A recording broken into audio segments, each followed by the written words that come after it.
Hello, chemistry students. Today we're going to talk about percent yield. So there's a formula for percent yield. It is the actual yield that you get divided by the theoretical yield, or what you should be getting, and you multiply that by 100. So this percent yield allows us to express a ratio of actual to theoretical, or how much we should have gotten, which is the theoretical yield, compared to how much we actually obtained, which is the actual yield. The percent yield can be higher or lower than 100%, but in an actual lab experiment, you will very rarely get 100% yield. So as in a picture of this reaction, or this laboratory experiment, you can see these three students have dropped a lot of chemicals, which will affect their percent yield by decreasing it. And if their measurements aren't correct, they could accidentally measure something more than it should be, which would increase their percent yield. Got some bad lab practices going on here. No goggles and no aprons, and oh my. So let's do an example. So the reaction of combustion of octane in an engine is known to be only 74.3% efficient. How many grams of water would you actually expect to form if 90 grams of liquid octane are burned?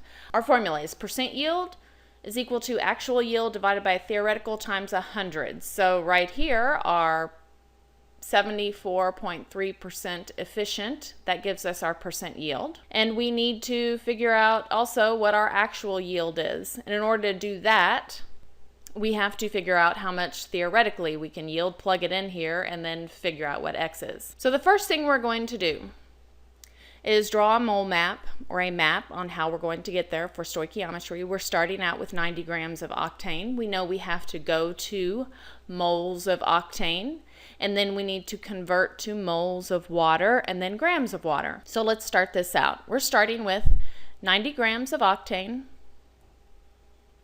that's a 0, of C8H8.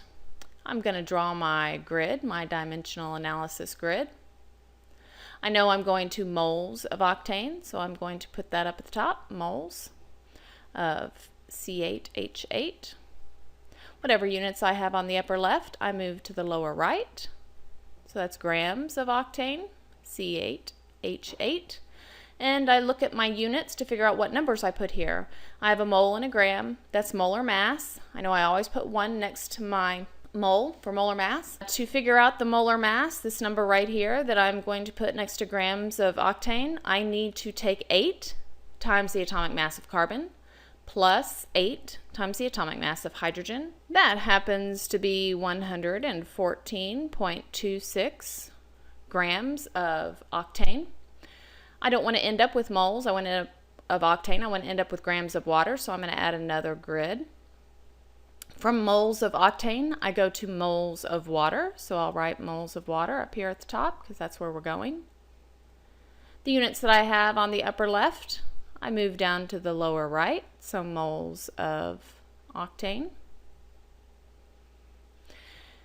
Now I'm using my units to figure out what numbers I put here. This is a mole-mole, so I need to look at my chemical reaction up here for my mole ratio. My moles of water is 18, so I'm going to put 18 next to my moles of water. And now I need to look and find out how many moles of octane, C8H8, and there are 2 moles of octane for every 18 moles of water. I need to end up at grams of water, not moles of water, so I'm going to add another grid. I am going to grams of water, so I'm going to put that up at the top. And whatever units I have on the upper left, I put on the lower right. I'm going to use my units to determine what numbers I put here. If it's not a mole-mole, I always put a 1 next to the mole. And it's grams per mole. That tells me that's molar mass. In order to find the molar mass of water, I multiply 2 times the atomic mass of hydrogen plus 1 times the atomic mass of oxygen, and that is 18.02 grams per mole. I'm going to cancel my units now to make sure that I have set this up correctly. I have a grams of C8H8 on top and grams of C8H8 on bottom, so they cancel. I have a moles of C8H8 on top and moles of C8H8 on bottom, so those cancel. Moles of water on top, moles of water on bottom, those cancel. And the only thing I'm left with is grams of water, and that's what I'm looking for, grams of water. So I know I've set it up correctly. So I'm going to multiply 90 divided by 114.26 times 18 divided by 2 times 18.02. And that equals 127.7 grams of water. That is my theoretical yield of water. That's how much I should produce. So now what I need to do is plug that into this formula, the theoretical, to find out what the actual is. So now let's plug this in. So I've got 74.3% my actual yield divided by my theoretical yield, which is 127.7 grams of water, and I multiply that by 100. This is an algebra problem. If you would like to substitute x in for actual, you can do that. Okay, what I'm going to do here is I'm going to multiply both sides by 127.7 grams of water.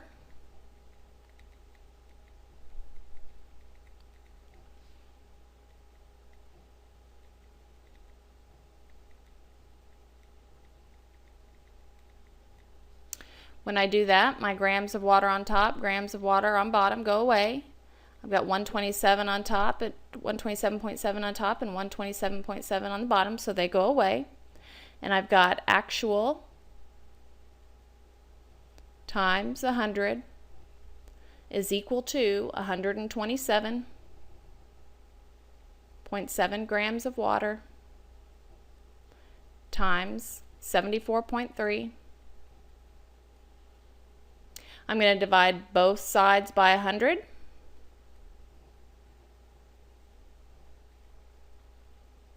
And when I do that, 100 divided by 100 is 1. So my actual amount will be 127.7 grams of water times 74.3 divided by 100, and that is 94.9 grams of water. That's how much your actual amount is if you burned 90 grams of octane, since it is 74.3% efficient. All right, now I'd like for you to pause the video and try this one on your own and then come back and check your answer.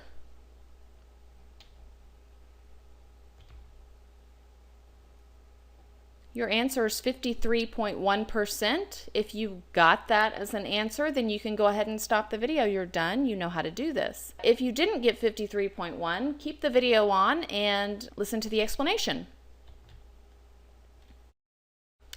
The first thing we're going to do is look for percent yield, because it's asking what is the percent yield of this reaction if 35.6 grams of zinc sulfate are produced when excess zinc chloride solution reacts with 47.3 grams of aluminum sulfate. So we're looking for percent yield, which means we have an actual.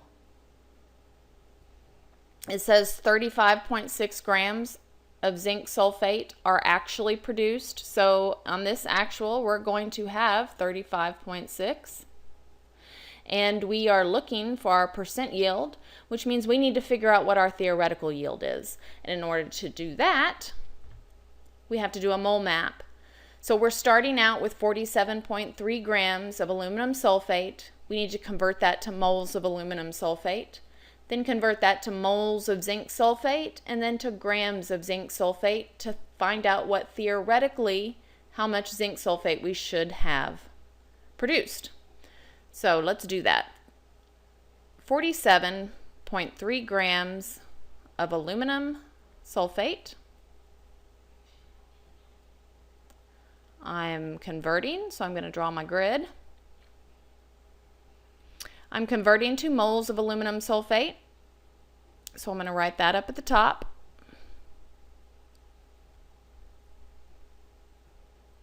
Whatever units are up at the top left, I put down at the bottom right, so that is a grams of aluminum sulfate. I use my units to help me determine what numbers I put here. If it's grams per mole, I always put a 1 next to the mole. Grams of aluminum sulfate per mole of aluminum sulfate is molar mass, the grams per mole. So I'm going to multiply 2 times the atomic mass of aluminum plus 3 times the atomic mass of sulfur plus 12 times the atomic mass of oxygen. That happens to be 347.17 grams of aluminum sulfate per mole.